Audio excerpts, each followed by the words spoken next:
ಮನುಷ್ಯನಿಗೆ ಬಂದು ನಿನಗೆ ಮಹಾ ಸಂತೋಷವನ್ನು ಉಂಟು ಮಾಡುವ ಒಂದು ಸಮಾಚಾರವನ್ನು ತಂದಿದ್ದೀನಿ ಅಂದ್ರೆ ಅವ್ರಿಗೆ ಎಷ್ಟು ಖುಷಿ ಆಗುತ್ತೆ? ಆಗೋದಿಲ್ವಾ? ಪ್ರಿಯವಾದ ದೇವ ಮಕ್ಕಳೇ, ಈ ಯೇಸು ಸ್ವಾಮಿ ಹುಟ್ಟಿದ ದಿನವನ್ನು ಕೊಂಡಾಡುವಂತೆ 2025 ವರ್ಷ ಆಗಿದೆ ಯೇಸು ಈ ಭೂಮಿಯಲ್ಲಿ ಹುಟ್ಟಿ. ಯೇಸು ಹುಟ್ಟಿದ ಮೇಲೆ ಡೇಟ್ ಬಂದಿರೋದು ಅಂತ ಹೇಳಲ್ಪಡುತ್ತೆ. ಅದರ ಪ್ರಕಾರ ಯೇಸು ಹುಟ್ಟಿ 2025 ವರ್ಷ ಆಗಿದೆ.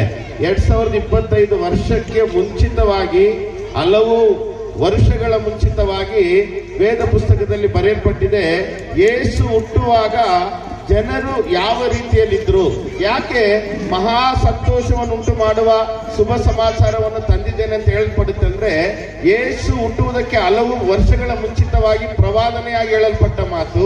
ಯೇಸು ಹುಟ್ಟುವ ಕಾಲದಲ್ಲಿ ಜನಗಳು ಯಾವ ಪರಿಸ್ಥಿತಿನಲ್ಲಿದ್ದಾರೆ ಅನ್ನೋದನ್ನ ಕುರಿತು ಬರೆಯಲ್ಪಟ್ಟಿದೆ. ಅದನ್ನ ಯಾರಾದ್ರೂ ದಯಮಾಡಿ ಮೈಕಿರವರು ಓದಿದ್ರೆ ಚೆನ್ನಾಗಿರುತ್ತೆ. ಏಸಾಯ ಬರೆದ ಪ್ರವಾದನೆ ಪುಸ್ತಕದಲ್ಲಿ ಮನುಷ್ಯರು ಕತ್ತಲೆಯಲ್ಲಿ ಇರ್ತಾರಂತೆ, ಇನ್ನೊಂದು ಕಾರ್ಗತ್ತಲೆಯಲ್ಲಿ ಇರ್ತಾರಂತೆ. ಕತ್ತಲೆಗೂ ಕಾರ್ಗತ್ತಲೆಗೂ ವ್ಯತ್ಯಾಸ ಇದೆ. ಕತ್ತಲೆ ಅನ್ನೋದು ಭಯವನ್ನು ಹುಟ್ಟಿಸುತ್ತದೆ, ಕಾರ್ಗತ್ತಲೆ ಅನ್ನೋದು ಮರಣ ಭಯವನ್ನು ಹುಟ್ಟಿಸುತ್ತದೆ.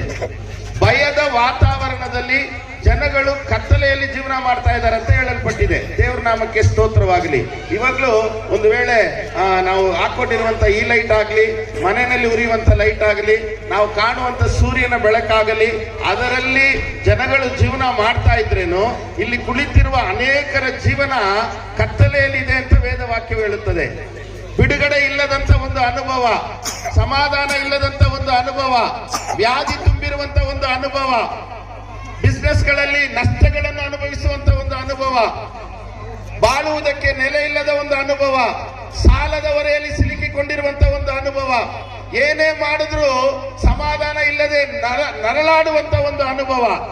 ಎಲ್ಲಾರ ಮುಂದೆ ನಗಿತಾ ಇರಬಹುದು, ಫ್ರೆಂಡ್ಸ್ಗಳ ಜೊತೆ ಸಂತೋಷವಾಗಿರುವ ಹಾಗೆ ತೋರಬಹುದು, ಆದ್ರೆ ವೈಯಕ್ತಿಕವಾಗಿ ಒಬ್ಬೊಬ್ಬರ ಜೀವಿತವನ್ನು ನೋಡುವಾಗ ವೇದವಾಕ್ಯವು ಎಂದಿಗೂ ಸುಳ್ಳಾಗೋದಿಲ್ಲ. ವೇದವಾಕ್ಯವು ಸತ್ಯವಾದದ್ದು. ಮನುಷ್ಯರು ಕತ್ತಲೆಯಲ್ಲಿ ಜೀವನ ಮಾಡ್ತಾ ಇದ್ದಾರೆ ಅಂತ ಹೇಳಲ್ಪಟ್ಟಿದೆ. ಅದಕ್ಕೆ ದೇವದೂತರು ಬಂದು ಕುರುಬರನ್ನ ನೋಡಿ ಹೇಳ್ತಾರೆ, ಬರೆದಿದೆ, ಅನೇಕ ವೈದ್ಯರ ಹತ್ರ ಹೋದ್ರಂತೆ. ರಕ್ತ ಕುಸುಮ ರೋಗ ಆ ಸಹೋದರಿಗೆ ಬಂದಿರೋದು. ಅನೇಕ ವೈದ್ಯರ ಹತ್ರ ಹೋಗುವಾಗಲೂ ಅವಳಿಗೆ ವ್ಯಾಧಿಯಿಂದ ಬಿಡುಗಡೆ ಸಿಗದೆ ತನಗಿರುವ ಹಣವೆಲ್ಲ ಖರ್ಚಾಗ್ತಾ ಹೋಗಿದೆ. ಖರ್ಚಾಗಿ ಹೋಗಿ ಈಗ ಕೊನೆಯಲ್ಲಿ ಹಣ ಖರ್ಚು ಮಾಡೋದಕ್ಕೆ ಹಣನೂ ಇಲ್ಲ, ಬದುಕೋದಿಕ್ಕೆ ಶರೀರದಲ್ಲಿ ಶಕ್ತಿನೂ ಇಲ್ಲ, ಏನ್ ಮಾಡೋದು ಅಂತ ಗೊತ್ತಿಲ್ಲದೆ ಇರುವಂತ ಒಂದು ನರಳಾಟ. ಆ ನರಳಾಟದ ಸಮಯದಲ್ಲಿ ಆ ಸಹೋದರಿ ಹತ್ರ ಬಂದು ಯಾರಾದ್ರೂ ನಿನಗೆ ಸಂತೋಷ ಉಂಟಾಗುವಂತ ಒಂದು ಸಮಾಚಾರ ತಂದಿದ್ದೀನಿ ಅಂದ್ರೆ ಅವ್ರಿಗೆ ಹೆಂಗಿರುತ್ತೆ ಯೋಚನೆ ಮಾಡಿ ನೋಡಿ. ಯಾರೋ ಬಂದು ಹೇಳಿದ್ದಾರೆ, ಪಾಪ ನಿನಗೆ ಮಹಾ ಸಂತೋಷವನ್ನು ಉಂಟು ಮಾಡುವ ಒಂದು ಸಮಾಚಾರನ ನಾನು ತಂದಿದ್ದೀನಿ, ನಾವಿರುವ ಈ ಊರಿನಲ್ಲಿ ಯೇಸು ಬಂದಿದ್ದಾರೆ. ಅಲ್ಲೇಲೂಯಾ, ಜೋರಾಗಿ ಹೇಳ್ರಿ ಒಂದು ಅಲ್ಲೇಲೂಯಾ. ಹಾಕ ಹೇಳು ಜೋರಾಗಿ ಒಂದು ಅಲ್ಲೇಲೂಯಾ. ಈ ಊರಲ್ಲಿ ಯಾರು ಬಂದಿದ್ದಾರೆ? ಯೇಸು ಬಂದಿದ್ದಾರೆ. ಆಮೇನ್. ಯೇಸು ಅಂದ್ರೇನೆ ಒಂದು ಸಂತೋಷ ಬರಬಾರ್ದಾ? ಆಮೇನ್, ಅಲ್ಲೇಲೂಯಾ. ಯೇಸು ಬಂದ ಜಾಗದಲ್ಲಿ ಕತ್ತಲೆ ಇರಬಾರ್ದು ಅಂತ ದೇವರು ಬಯಸ್ತಾರೆ. ಆಮೇನ್. ನೀನು ಚೆನ್ನಾಗಿರ್ಬೇಕು ಅಂತ ಯಾರು ಬಯಸ್ತಾರೋ ಬಯಸೋದಿಲ್ವೋ, ಈ ರಾತ್ರಿ ನಾನು ಹೇಳ್ತಾ ಇದ್ದೀನಿ, ನಾನು ಪ್ರಸಂಗ ಮಾಡುವ ಯೇಸು ಬಯಸುತ್ತಾರೆ ನೀನು ಬೆಳಕಿಗೆ ಬರಬೇಕು ಅಂತ, ನಿನ್ನ ಜೀವನ ಸಮಾಧಾನದಲ್ಲಿ ಬರಬೇಕು ಅಂತೇಳಿ ಯೇಸು ಬಯಸುವಂತ ದೇವರಾಗಿದ್ದಾರೆ. ದೇವರಿಗೆ ಸ್ತೋತ್ರವಾಗಲಿ. ಅಲ್ಲೇಲೂಯಾ.